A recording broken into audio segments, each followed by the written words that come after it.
This is Richard Wolff from Democracy at Work, responding to another AskProfWolff question from our Patreon community.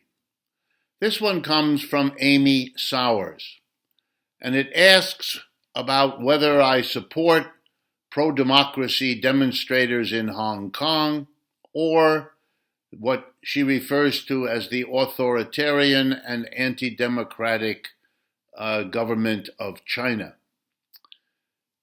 Perfectly reasonable question. Thank you, Amy, for your support as part of Patreon and for your question. I really try to avoid getting involved very much in what are often called pro-democracy demonstrations around the world. I do that for several reasons. I certainly don't support governments that squash dissidents, that don't allow for different perspectives, including critical perspectives on the country's political developments. The reason I support openness to critical debate in society is not out of some abstract commitment to democracy, although I have a general commitment to democracy. The reason I support it is different. A healthy society uses debate between people who support the system and people who are critical of the system, because that kind of healthy debate identifies flaws, identifies weaknesses that the society will sooner or later have to deal with. And my assumption is it's better sooner than later. I don't want people to be silenced. I don't want their critical perspectives to be shut out of the conversation. I understand they can be motivated by hostile intentions toward the society. I understand they can be manipulated and used by foreign powers who have their own agendas. I understand that. That's always true.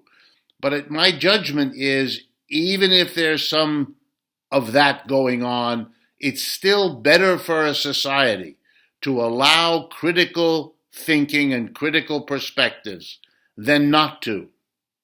It makes for a better society. It's better able to identify its problems and to deal with them.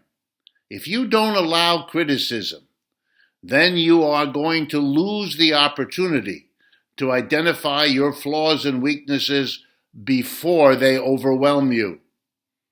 That's my reasoning. But the second thing I would like to say is that that's not really what I focus on. I am not a policeman, and I am not an expert in telling you whether or when or how a demonstration that calls itself, quote unquote, pro-democracy is that. You know, the people trying to overthrow Nicolas Maduro in Venezuela call themselves pro-democracy. The people who try to overthrow Fidel Castro's regime in the past, and now the new regime in Cuba, call themselves pro-democracy. It's a little bit daunting to ascertain whether that's correct or not. I'm no specialist on those societies. I don't go there most of the time. But that's not because I want to support the Cuban regime or the Maduro regime. They have their problems, like all regimes do. But to get involved in ascertaining what is genuinely pro-democracy or not takes a level of involvement, investigation, sustained expertise that simply isn't mine.